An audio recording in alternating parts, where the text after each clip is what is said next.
it goes from 5 to 18. So the little 5-year-olds come out and they are yummy. And you could eat their lips off. And they've got little bitty skirts on about the size of a napkin. And they come out to Beyonce's, all the single ladies.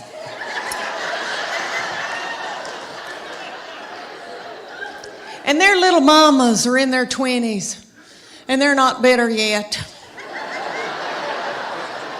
And they're in the front, making every move that their little children are making. Because those little children are babies and they need to be at home breastfeeding. They can't remember their act. So they go all the way up until they get to my baby's age, and my baby comes out, reef sharks. And for 2.5 minutes, my baby throws little children up in the air.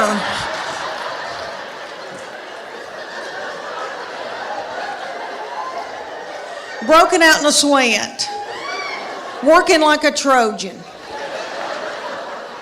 And the whole time, it's the most freakishly tiny little people you've ever seen that she's throwing up in the air. Their little mamas are freakish, tiny little people too. I'm from farming country in Middle Tennessee. We grew dark fired tobacco, so I've got thick ankles. I can work in the fields. I don't know who these people are. I don't know how they birthed a little baby, their little cervix. So these freakishly tiny little children are up on top, and the whole time she's throwing them in the air, they're doing this.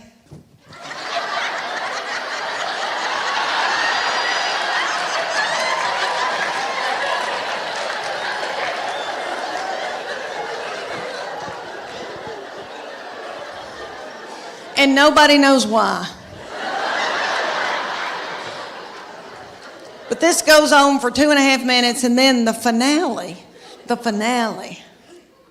All the little children hunker down on the stage, and the finale was my baby. They had my baby hop up out of that crowd with a child's foot in her hand.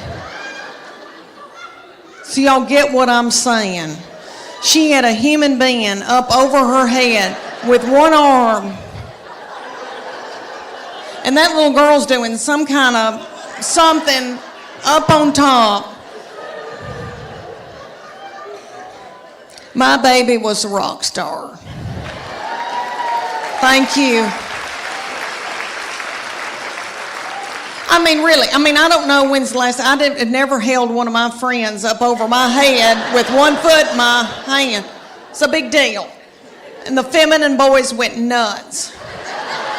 And they wanted her to stay so bad. They were like, we want you to stay. And she was like, I'm okay. I've got it out of my system. I'm okay. She said, but I'm keeping this whore outfit. She still has it. She says she's going to get married in it. But anyway.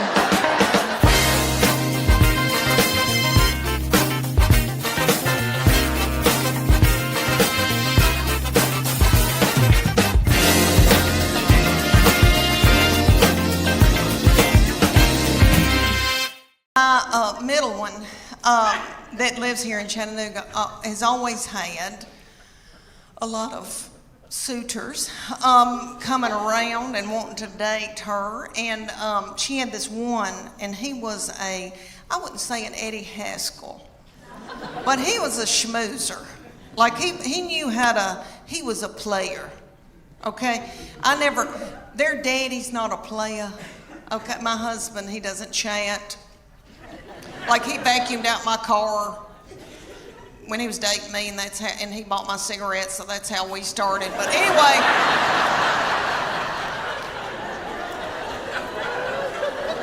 it was the 80s. But anyway,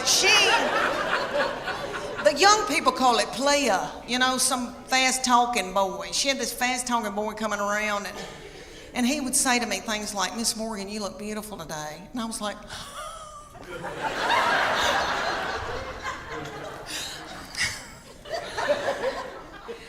can I make you a casserole?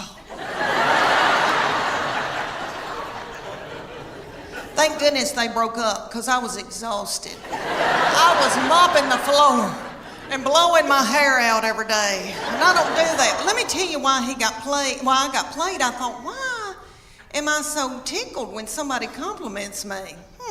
It's because my love language is words of affirmation. Have y'all ever heard of that book, 5 Love Languages?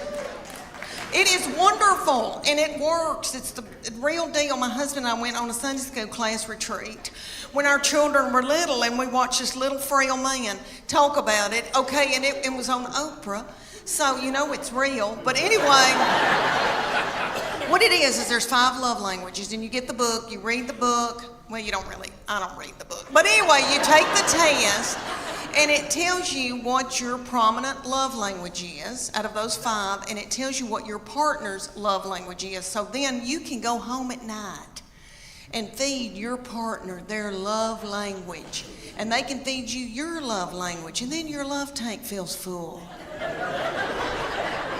And if you don't do it, then your partner's liable to go to work, and they're at the water fountain, and some whore comes in.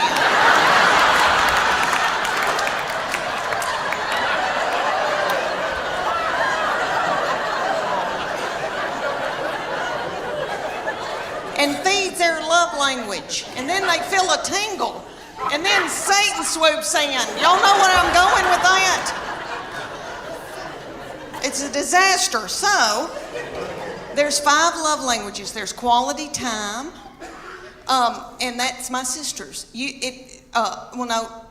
Quality time, but you just can sit and watch ESPN with somebody, which I don't want to, but I mean, you just sit with somebody. Okay. Then there's gifts, and you can just give them a card and they feel loved. It doesn't have to be something expensive. Okay, then there's physical touch, and most women in here will go, oh my gosh, that's my husband's. Physical touch. He's on me like a duck on a June bug. But it's not that kind of nasty. I'm talking about, like there's people that just want to hug you and kiss you and squeeze you and they got to hold your hand. That's the physical touch you're talking about. Okay, then there's words of affirmation. That's mine. So all my husband has to say is, Leanne, you are a good mama. Leanne, that Trisha Yearwood's chicken piccata is to die for. And then my love tank feels full, and then I'm willing to do something vulgar with him.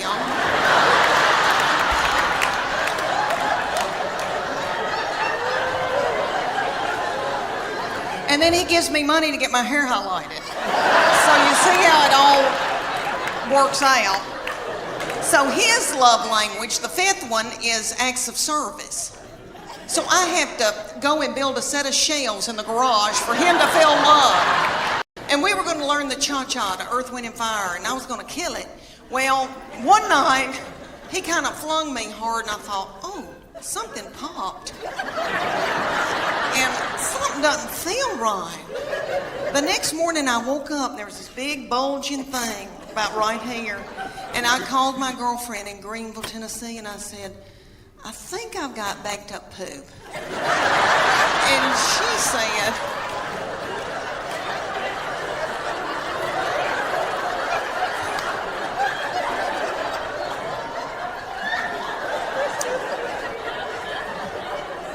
because I have trouble with that. But she said, I don't think poop goes up that far. And so she looked on her iPad on WebMD, and she sent me this picture of this man looked like an alien coming out of it. And she said, is that it? And I go, that's it. She goes, you've got a hernia. So I went to my doctor, and they said, we can't push this thing back in. And so the thing was in 5 days with the Children's Hospital, and I didn't want to let them down. And I thought, Lord, what are we going to do? And my girls stepped in and learned a dance in 4 days. Bless their hearts, and they're practically nude. And they had to wear all that too. And I came out in a wheelchair to Proud Mary Keep On Turning. Thank you.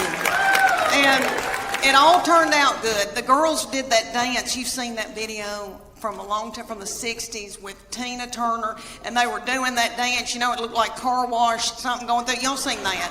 And you know that Ike probably whipped her in a cocaine rage before she hit that video. So I thought, if she can do it, I can do it. But you know, let me tell you, it ended up a wonderful thing. We raised a lot of money, and it was a blessing. And okay, this blessing came out of it. Let me tell you, my husband found out about the cuddling program, and he is a baby cuddler. He cuddles drug-dependent babies every Wednesday night in Children's Hospital. Thank you. Thank you. That is so sweet. He didn't help me with mine, but that is so.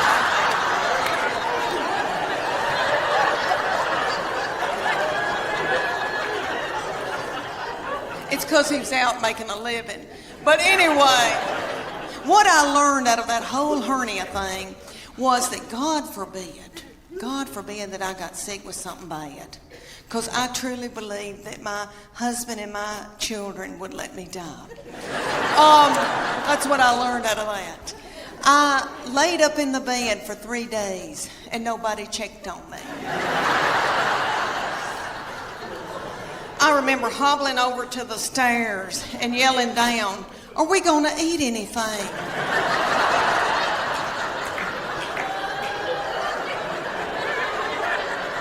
And I could just hear people going through my purse.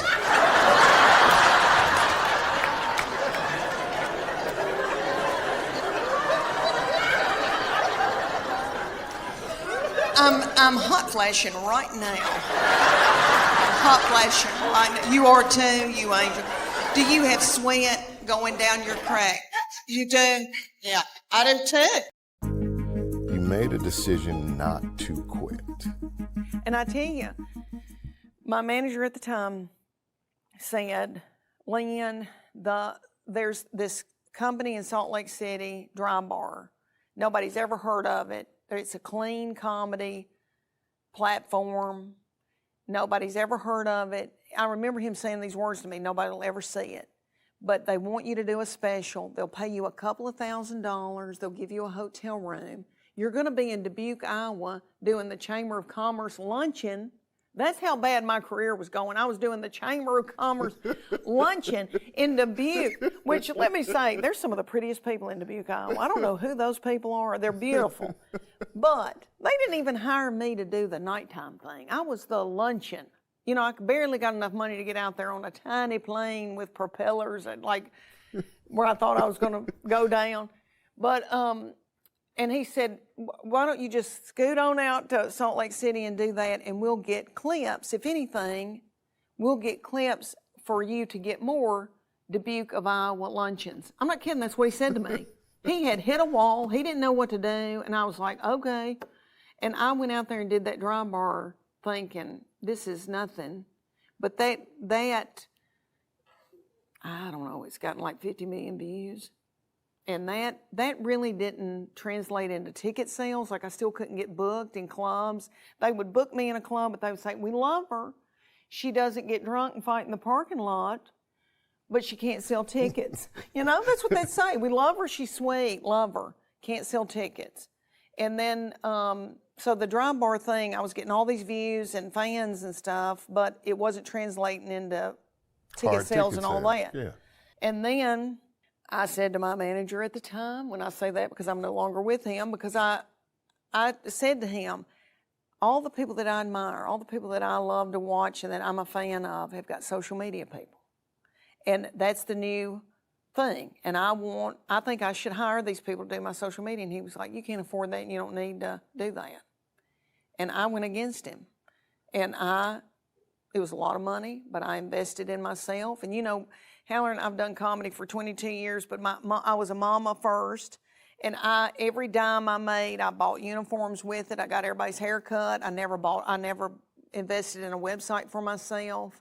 I had like 2 headshots in 20-something years because it was just, I don't know, that wasn't good business on my part, but I just put everything into my children. That was what I did.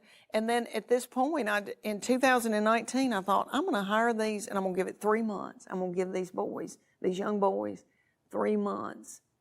And if it doesn't happen after that, I'll bow out of comedy. I knew I was going to have a grandbaby. Charlie got married right out of college. I knew they were going to have a bunch of babies. And I'm from the country. I wanted to be a meemaw.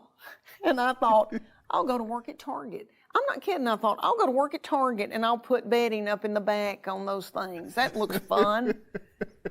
I really did. I thought, I'll just bow out of this. You were about to tap out. Yeah, I thought, I'm going to give it this.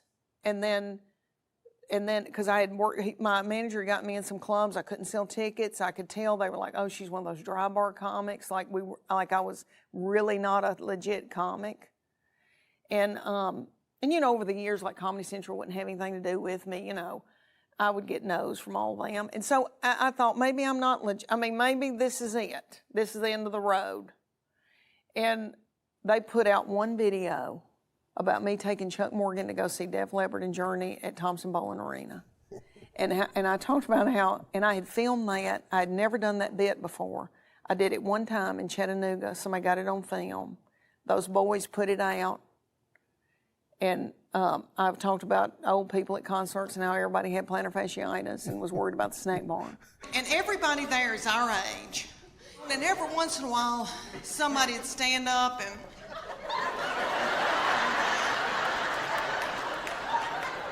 and then they'd sit back down.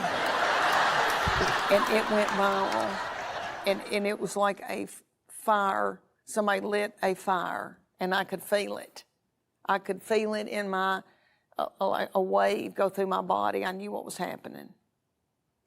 I was in New York City. We were moving my baby into school she went to school for makeup for television and film. We were in a tiny hotel room, and I said, I think something is happening.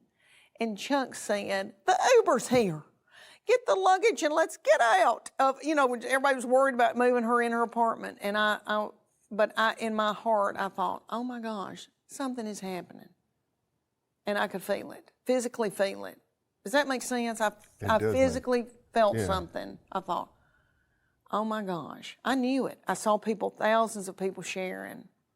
Well, people saw that and started looking at everything else that I had online that liked that.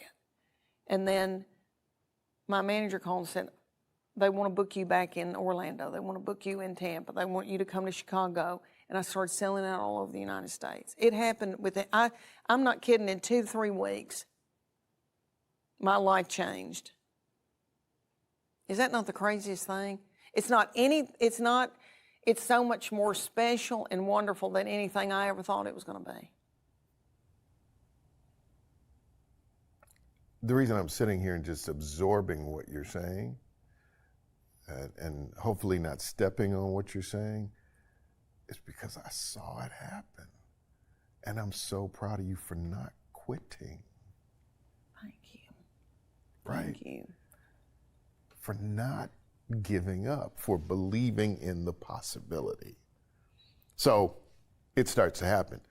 100-city tour?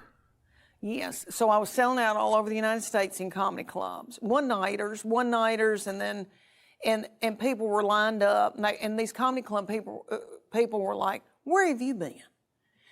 Your audience is the best audience we've ever seen. They're not rowdy. We don't have to calm anybody down. They're not fighting. It would be, and this is what was special, it would be a grandmama, like an 80-year-old woman who's never been to a comedy club.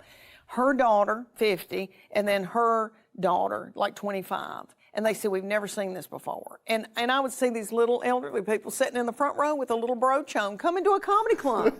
and I'd think, I can't even believe this. And I really messed with my head, and I thought, I need to go home with every one of them and clean their house and make them a casserole. I really did. And put in a load of wash. Because they're coming out and doing this for me. Because it had been years, where I could not, comedy clubs, I worked comedy clubs, like 5 or 6 a year would book me, but most of them were like, I didn't come up in them, so they didn't want me. So anyway, that was all crazy. And then my agent called me. Somebody begged, my manager begged somebody to take me as an agent. I was selling out all over the United States, and they still didn't want me. And I don't know if it's because I was a 50-something-year-old woman from Tennessee. I don't know what it was, but they had to beg a guy, like a favor, can you take her as her agent? And so he took me, sweet young guy, and they call me and they go, Outback Concerts out of Nashville, Tennessee, which I've known Mike Smartack and Brian Dorfman for 20 years. I've always wanted to be in business with them. They did the Blue Collar Tour, and they do all the comedians that you've ever loved. Called me and they said, we want to give you a 50-city tour. Put it on sale, sold out. They said, we're going to give you another 50. So that was the 100-city tour, and I named it the Big Panty Tour. I wanted to tell y'all that I got asked to do the sweetest thing in my hometown. I got asked to do a charity event for East Tennessee Children's Hospital in Knoxville, Tennessee, and it was a local Dancing with the Stars for local celebrities. And I'm a big deal in Knoxville. So they asked me to do this, and I didn't want to do it because they put you in a bikini with fringe sewn on it, just like they do on ABC. You're practically naked in front of everybody you've ever known. And I had been eating white flour, and I was in a bad place, and I didn't want to do it, but I thought, isn't that selfish of me? That's sick little children. And they raised so much money for them. So I said I would do it. And they put me with this precious partner, Daniel, a big old boy. And we were going to do the cha-cha to Earth, Wind, and Fire September. And we practiced for 6 weeks, and we begged for money during the day and danced at night. And it was so stressful. So one night, we were practicing, he kind of slung me hard, and I thought, oh my gosh, something doesn't feel right. So I went to bed, and I got up the next morning, and this big thing was sticking out about right here, and I thought, oh my gosh, is that backed up poop? And because I have trouble with that. And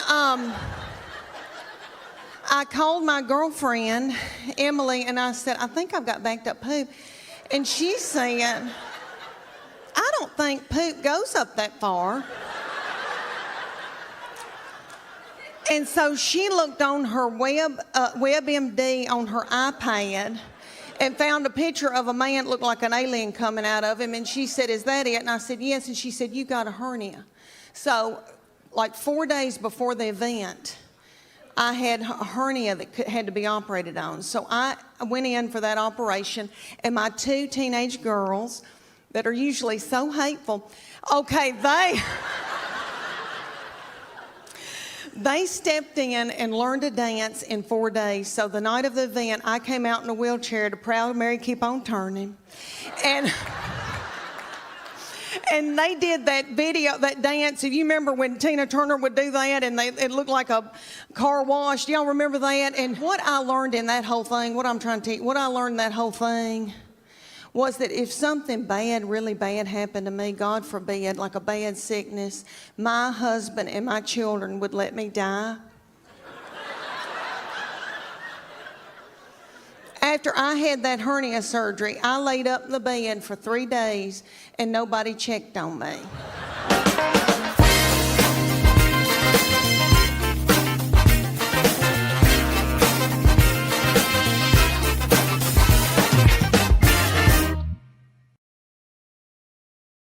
Okay, y'all, my middle one that lives here in Chattanooga has always had a lot of suitors coming around and wanting to date her. And she had this one, and he was I wouldn't say an Eddie Haskell, but he was a schmoozer. Like he knew he was a player, okay? Their daddy's not a player, okay? My husband, he doesn't chat. Like he vacuumed out my car when he was dating me, and he bought my cigarettes, so that's how we started. But anyway,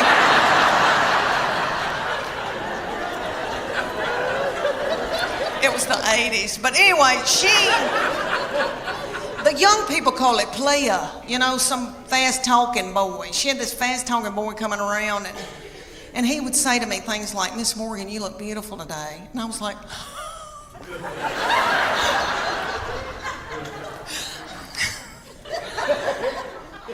can I make you a casserole? Thank goodness they broke up, because I was exhausted. I was mopping the floor and blowing my hair out every day. And I don't do that. Let me tell you why I got played. I thought, why am I so tickled when somebody compliments me? It's because my love language is words of affirmation. Have y'all ever heard of that book, 5 Love Languages? It is wonderful, and it works. It's the real deal. My husband and I went on a Sunday school class retreat when our children were little, and we watched this little frail man talk about it. Okay, and it was on Oprah, so you know it's real. But anyway, what it is there's 5 love languages, and you get the book, you read the book. Well, you don't really, I don't read the book. But anyway, you take the test, and it tells you what your prominent love language is out of those 5, and it tells you what your partner's love language is. So then you can go home at night and feed your partner their love language, and they can feed you your love language, and then your love tank feels full. And if you don't do it, then your partner's liable to go to work, and they're at the water fountain, and some whore comes in. So they said, you're going to, for 10 weeks, you're going to do CrossFit 3 days a week, and you're going to do the paleo diet. The paleo diet is what God put upon this earth to sustain us. And He knows what we need. So it's lean meats, fruits, vegetables, nuts, berries, and seeds. So if you can run it down and kill it,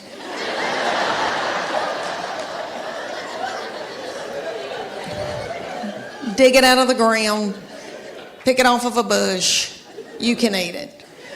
That means no dairy, no grains of any kind. But when they take you lean meats, fruits, vegetables, nuts, and berries, you think, that's not so bad. Okay, but no dairy, no grains. When's the last time anybody in here got off of white flour? Anybody, can you clap? Can you clap, or are you too weak?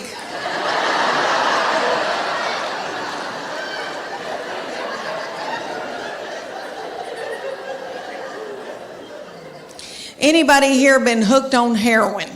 Anybody? I've never been hooked on heroin, praise God, but I was raised watching Shaft. I don't know if y'all watched that when y'all were little on TV, and they would always have somebody getting off of heroin. It looked like a booger. It looked like an awful booger. And I'm not trying to belittle that, but I'm telling you, I shook getting off of sugar and white flour. I was drinking coffee 24 hours a day. My teeth got yellow. I had to have those bleached. My husband said, you are so hateful. Will you please eat a piece of white bread? But Church of God Beacon, I did it, honey. We did it. And I mean, then they took our after picture. It took, 10 weeks later, and I did not lose that much weight. It was like 8 or 9 pounds, but my body turned into somebody else's body, honey. And it was pretty cute. And I leaned out, and I thought, oh my gosh. And so then they took our after picture, and I made sure I got a spray tan. And I had a really good bra on, and I took that picture. And I'm ashamed to tell y'all, but I won that competition. Oh, stop. I don't deserve to be applauded. I know y'all are thinking, oh gosh, Leanne, that's wonderful, but what happened? What happened, Leanne? I'll tell you what happened. I did okay for about 3 weeks, and then I spotted a tortilla. That's what happened. All right, let me tell you that my boy, all my children are yummy, and I'm in love with them, and I love my girls, and I know that when I'm in the nursing home, they'll be the ones to come and pluck my chin hairs. because he is now since married and gone off with his wife and her people. And that's what boys do. They cling to their wife. That's biblical. He said to me, Mom, she is now my immediate family. You are my extended. That's what he said to me right before they got married. And he said, Mom, that's biblical. I'm supposed to cling to my wife. And I thought, why did I show him the Bible? Well, he has always been spiritually mature. We call him our little Billy Graham. My husband and I, we didn't do it. God did it. I'm full of sin. Okay. I've been washed in the blood, but I've been a horrible, horrible person. Not too bad, but okay. So this baby has been just like an old man all of his life. Let me give you an example. He had a little girlfriend in high school, and he would go over to her house and they'd watch movies. And he came home one night and he used to tell me everything. And I said, what y'all been doing? He said, well, we've been watching television and kissing on the couch. And I said, okay, baby, okay. That's all right. That's normal. But I said, you know, before you know it, you've got your hand on somebody's leg, your arm around, and you know, things can get out of control. And I just say, slow it down. He looked at me like I was crazy. And he said, Mom, I've prayed about this. Nothing like that's going to happen. And I know he meant that. And all I could think of to myself was some of the nastiest things I ever did.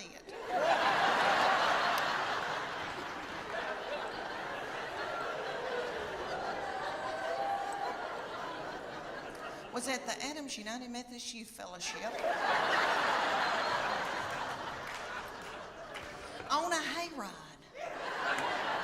I don't know what it was about hay that set me on fire. I wish it did now, because I could get a new purse out of that. Okay, y'all, have you ever heard of lock-in? I know everybody in here that has been from Chattanooga has probably been raised in church. Okay, I don't know who that little darling, sweet fool was that came up with the lock-in. Some probably little woman in a committee meeting. And she probably said, oh gosh, y'all, let's come up with something for all the hormonal teenagers. Let's gather them up and put them in the church building and lock the door and turn the lights out and leave them there all night. Maybe somebody will end up pregnant. I praise God that Weight Watchers doesn't have a limit on how many times you can join. Because I've done Weight Watchers 9 times. And I've lost 7 pounds in all.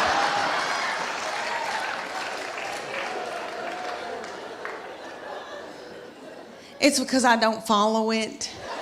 And I know it works.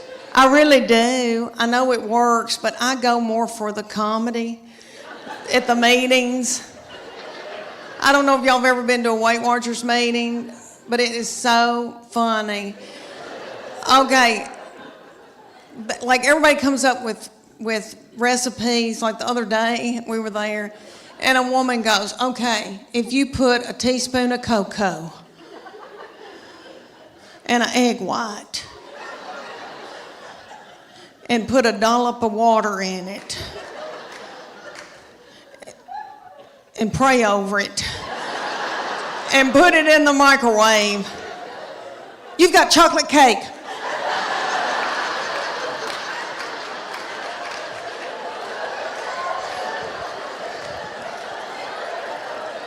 And we've all got our iPhone out and trying to film her. And then somebody will get up and they'll go, oh my gosh, y'all, there's fat-free chocolate mint ice cream, but you can only find it at the Harriman Walmart. And people start throwing chairs and like running in a panic.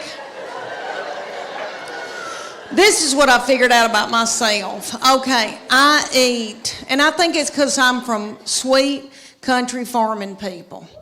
We value our children and what we've grown to eat and what we've killed. So my people use food for everything. If you're happy, if you're sad, if whatever. I mean, a celebration, woo, okay. And I know I've done that, and I know that I eat emotionally, but I never wanted to ride around in a minivan on dope or alcohol with little children in the car. I didn't want to drink whiskey, so my kids would get to fighting, and my husband would say something hateful like, "What have you done all day?"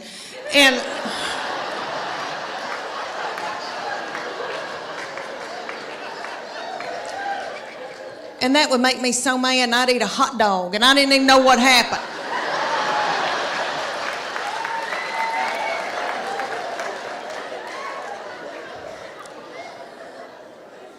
But Weight Watchers has a point system. So say you get like 23 points out of the day, and you got to go within those points, and they'll say, fruits and vegetables are free.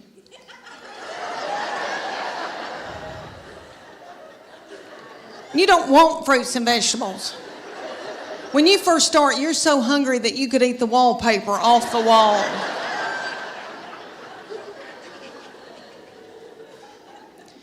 A chicken breast is 3 points. A Snicker bar is 12 points. That's what you want. I've been known to be in the closet turning a lamp on and off, eating a sleeve of Chips Ahoy cookies.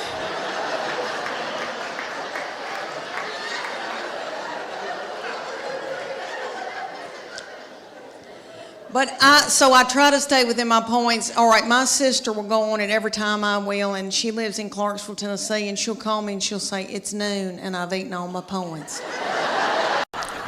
I'm trying to adjust to just being with their daddy, and so I bought him tickets to go see Def Leppard and Journey.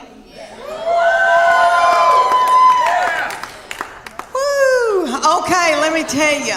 Have y'all been to concerts lately with old people that are older than I am? Okay, we went, and I thought, oh, we're going to have a fun date.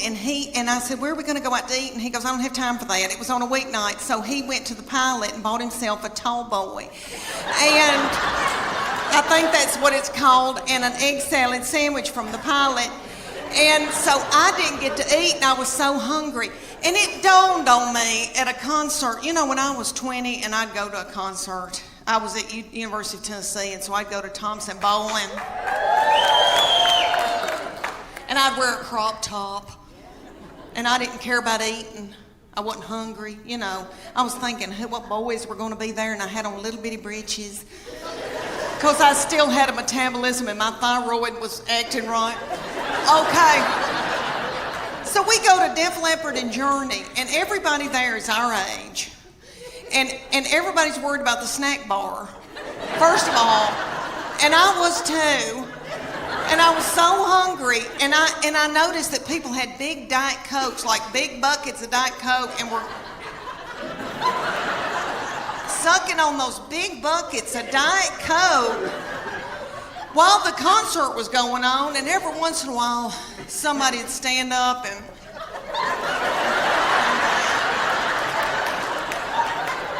and then they'd sit back down. My middle one, we go and get spray tans together, and I love them, and I feel thinner in them. If you're going through a hard time, go get a spray tan. Makes you feel like a movie star. Okay, well, we went the other night, and this is the difference for you young mamas out there, like women going like in your 20s and 30s and even in your 40s when you still are, you know, have life left in you. Okay, there's something happens to you when you're in your 50s, and it is wonderful. You don't care, okay?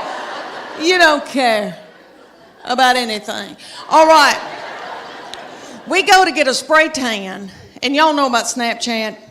There's a thing called Snapchat where you can video somebody and send it to your friend. Okay, or send it out to the world, I guess. All right, I'm completely naked with a plastic bag on my head. In the spray tanning thing, and it's like a car wash. It does this. And then you do. And then you do. And then you do. Okay. And when it's cold outside, it feels like needles going in you. It's so cold. Oh, that's awful. But anyway, she started filming me on Snapchat. Completely nude. Now, in my 30s and 40s, I would have been hysterical, and I would have been in a bowl, and I would have been so torn up. In your 50s, at first I was like, and then I was like, I don't care.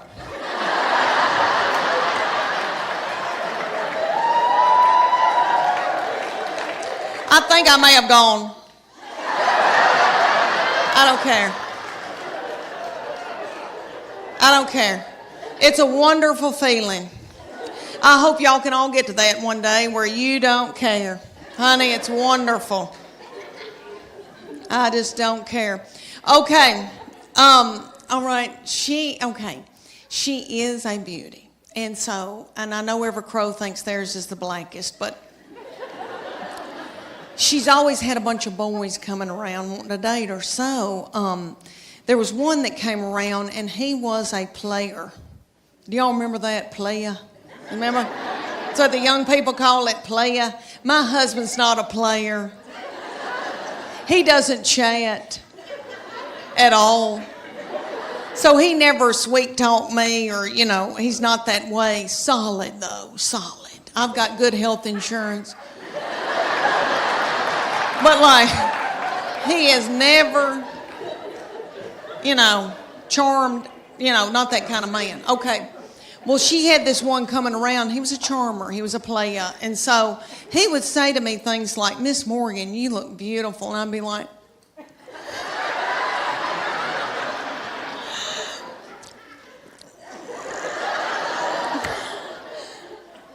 can I make you a casserole? And eventually they broke up, praise God, because I was exhausted. I was blowing my hair out every day and mopping the kitchen floor. Okay, y'all. My middle one that lives here in Chattanooga has always had a lot of suitors coming around and wanting to date her. And she had this one, and he was I wouldn't say an Eddie Haskell, but he was a schmoozer. Like he knew he was a player, okay? Their daddy's not a player, okay? My husband, he doesn't chat. Like he vacuumed out my car when he was dating me, and he bought my cigarettes, so that's how we started. But anyway,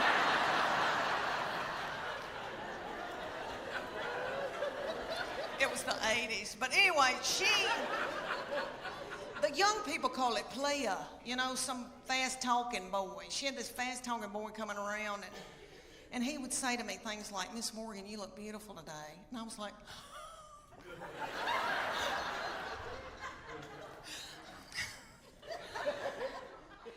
can I make you a casserole?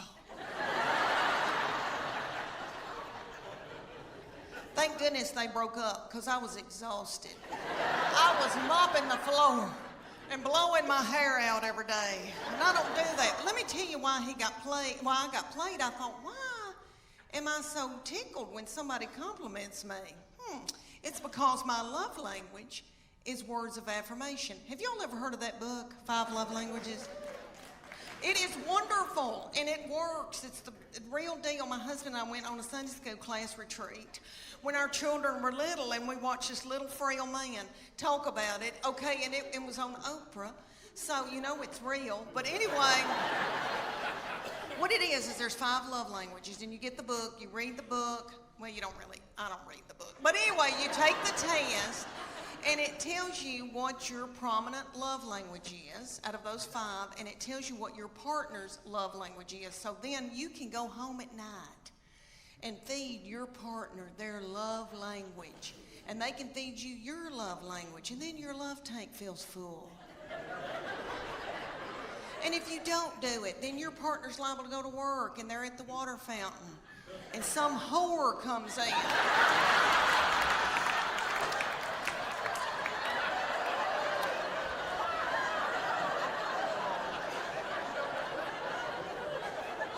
And feeds their love language. And then they feel a tingle. And then Satan swoops in. Y'all know where I'm going with that? It's a disaster. So, there's 5 love languages. There's quality time. You just can sit and watch ESPN with somebody, you know, which I don't want to. But, I mean, you just sit with somebody. Okay, then there's gifts. And you can just give them a card and they feel loved. It doesn't have to be something expensive. Okay, then there's physical touch. And most women in here will go, oh my gosh, that's my husband's. Physical touch. He's on me like a duck on a June bug. But it's not that kind of nasty. I'm talking about, you know, like there's people that just want to hug you and kiss you and squeeze you and they got to hold your hand. That's the physical touch they're talking about. Okay, then there's words of affirmation. That's mine. So all my husband has to say is, Leanne, you are a good mama. Leanne, that Trisha Yearwood's chicken piccata is to die for. And then my love tank feels full, and then I'm willing to do something vulgar with him.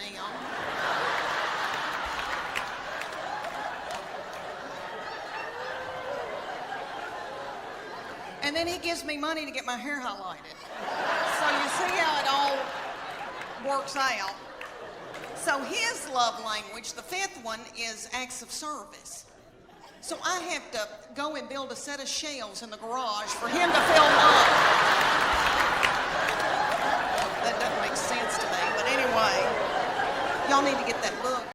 And I tell you, for you little mamas out there, you young mamas that are going through, you know, got a bunch of little children vomiting in the carpet,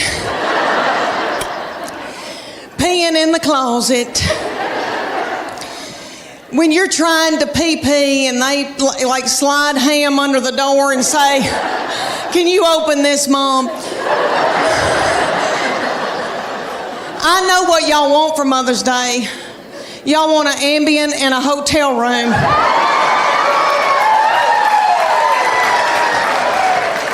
I hope y'all get it. I hope y'all get it.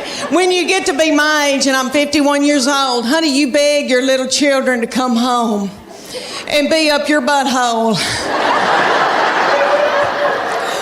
I beg them and try to hold money over their head. All right, but they're all home. I'm so thankful, so grateful. Okay, y'all, we got a big night ahead of us. Y'all are precious. I want to talk to y'all about, because I am 51 and going through hormonal changes.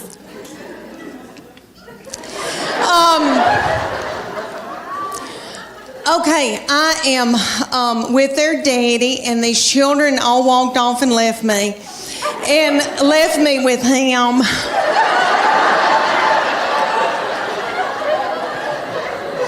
And he's so not fun. And he can't help it. He's that way because he has to make a living for all of us. And he's got a lot on us, and all the money's going out the window. And, you know, because we got 2 in college, we just had 1 get married.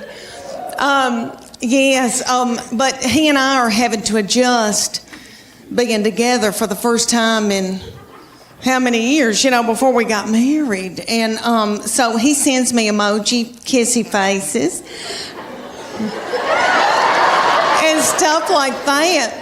But I am low on progesterone and testosterone.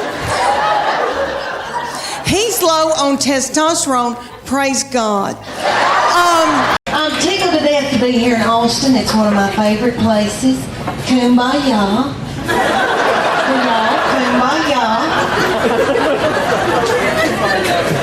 Got all my young, hip people over here. Feel good, not dragged down by a bunch of kids. Look, woo! She feels good. Date night, fun. Oh, y'all. Some of y'all are looking at me like, we've been stuck in the house all week in that ice. And now we bought tickets to hicham.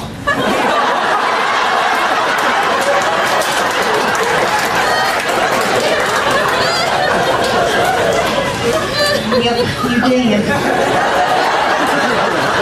I'm from Knoxville, Tennessee, but I feel very connected to Texas people because I lived in San Antonio for 3 years, and about 3 years ago, and Davy Crockett, I have to mention that every time because of Davy Crockett, the Tennessee Volunteers, all those boys, we saved y'all.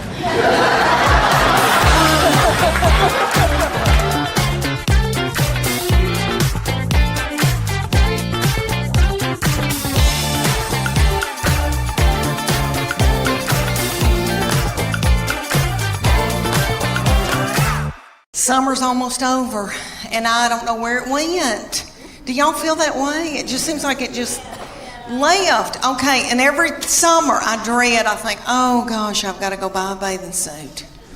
And now it's over, and I barely even wore one.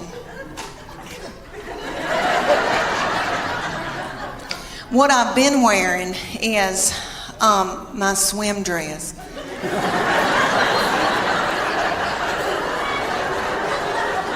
Because my life is over. I did a show for a bunch of women, and one of the women came up and she said, you know, you ought to go to Sears and get you a swim dress in the Land's End department. And I thought, should this hurt my feelings?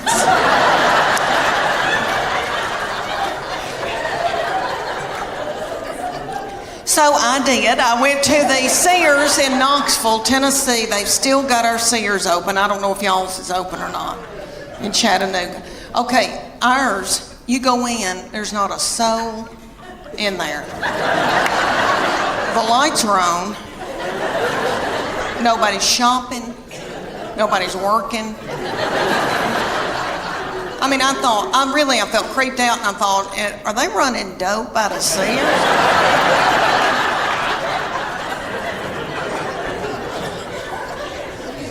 So I bought me a Land's End swim dress, and I gotta tell y'all, I'm beautiful in it. Okay.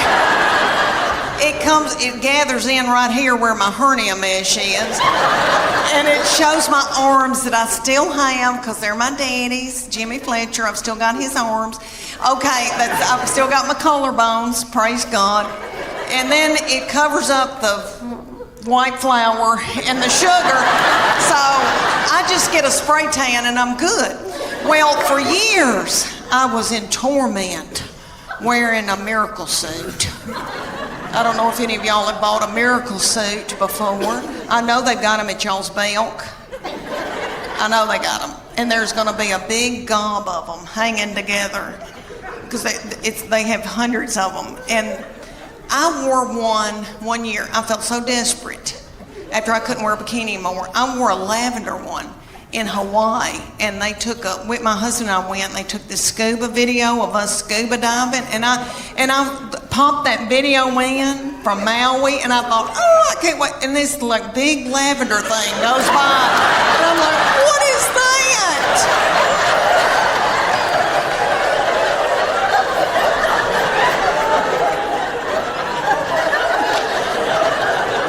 I destroyed that video. It's awful. But anyway, so I get this miracle suit. They're at y'all's Belk, and it's got a big sign that says lose 10 pounds in 10 minutes. Miracle suit. You do, because you sweat yourself to death trying to get it on. Because it's got a girdle in it. The girdle's right through here, because it's a one piece. So the girdle's right through here. It smooths you out, sweat over their lip. And the 14-year-old said, ooh. Mom, gross. Let's put it back and get out of here. She said, I can't, I've got to buy it. I just peed in it. My husband, there's two things on this earth that make him happy. A clean house and sex. Oh, lucky me.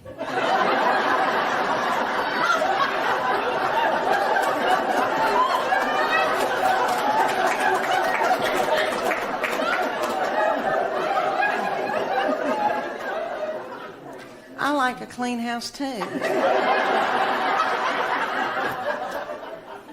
But I'm too fun to clean. I want somebody else to do it, you know? So to make my husband happy, I got to where I would just pour bleach in certain parts of the house. And so when he came home, he'd smell it and think that I had been cleaning. It worked for a little while, and then he caught on to me. And he said, if you'll have sex with me twice a week, I'll get you a maid. No. And then,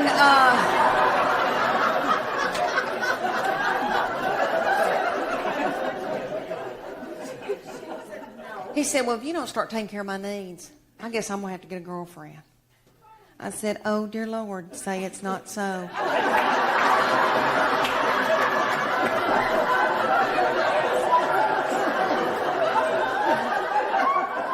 I said, well, make sure that she's stout and that she can mow, because I need some help. This doll does not need to worry about me showing you my Spanx. Okay?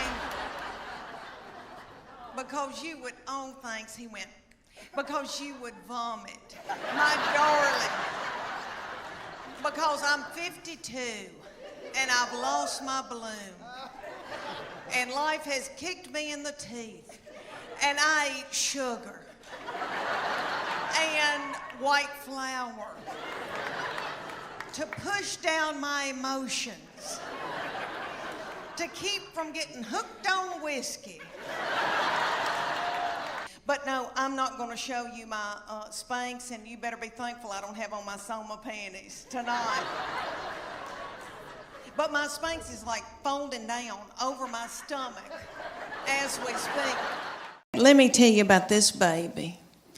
We are becoming the best of friends, really, because she's now 21 years old, and she has always been a beauty and so smart and fun and hateful.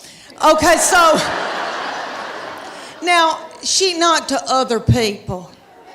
She holds it in when she's in public so that she can come home and let it out on me. And that's okay, I'm her safe person.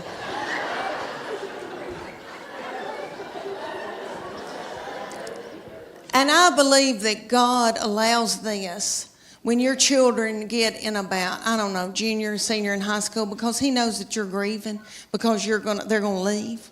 And he knows that you're going to take to the bed over it. So, their junior and senior year, something happens. And they change on you. And they get to be the meanest people you've ever been around. So by the time they're ready to leave, you kick their crap out onto the curb. Her junior year, this started, okay, the very breath that I breathed out of my nostrils made her so angry.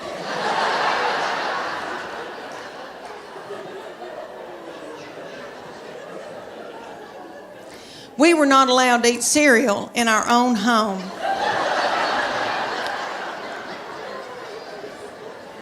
Because she couldn't stand to hear us chew.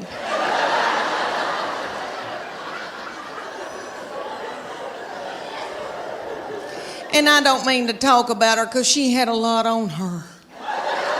She had a lot on her, like she had to empty the dishwasher. And that's a lot, you know. I'll give you all an example. Okay, at the University of Tennessee in her sorority, these girls will come home, you know, and I'll cook for them and do, and I'm tickled. All right, well, they like Memphis, Nashville girls. Well, a little girl came home with her and spent 2 nights. So I washed that little thing's clothes, and all I said to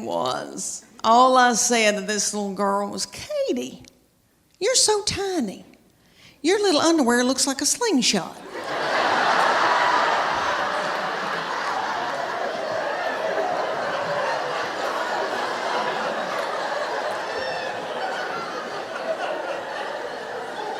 That little girl thought it was funny, and my baby went,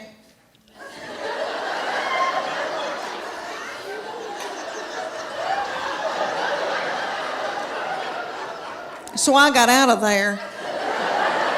So when that little girl left, I came back in, I went, what's wrong with me saying that her little panties look like a slingshot? I wish somebody'd say my panties look like a slingshot.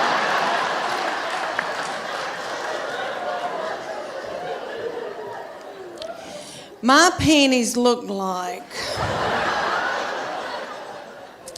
Have y'all ever seen Mel Gibson in Braveheart? You know when they pull that big ball out and that thing looks like it's a catapult. They pull that big ball, fling it and kill a bunch of children with it.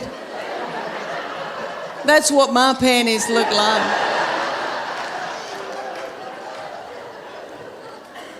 Do y'all know who owns Victoria's Secret? I used to buy my panties at Victoria's Secret, but they started cutting me in two. All right. Do y'all know who, seriously, do y'all know who owns it? Satan. Okay, so